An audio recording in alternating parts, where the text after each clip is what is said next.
Scent मार के चले छे लागे छे दुनिया में भूल कर व्यक्ति गे अरे बाप प्रेजेंटेड बाय दोस्ताना म्यूजिक। तोरा देख के हमारा लागे छही दिल करनी गे उजर उजर दहिया पर छौ लाल रंग के ओढ़नी गए ओढ़नी में आई ओढ़नी में कौन सेंट लगल ही ओढ़नी में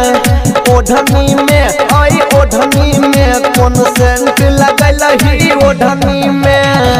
आगे आगे बहुदा तुम लोग काहे ना फानता है हम चेक करे ओढ़नी में आई ओढ़नी में कौन सेंट लगल ही ओढ़नी में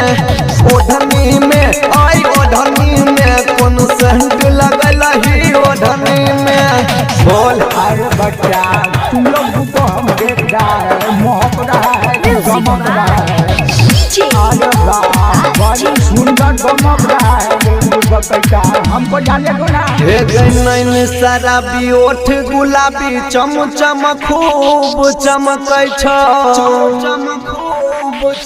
सटै छही हमरा में तो दे तोहराई गमकै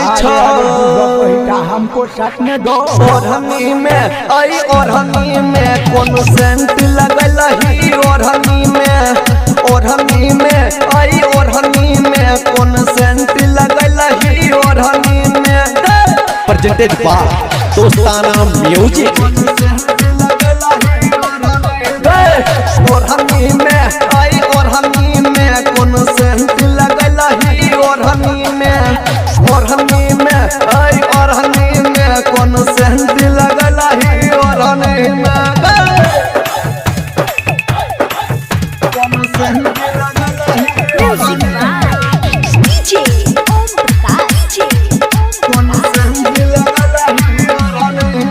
हे गया मोदल बेला के गे फेरा में तू रहै छी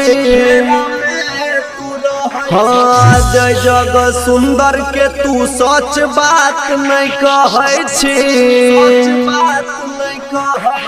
ओढ़नी में आई ओढ़नी में कौन सेंट लगल ही ओढ़नी में आई ओढ़नी में कौन सेंट लगल ही ओढ़नी में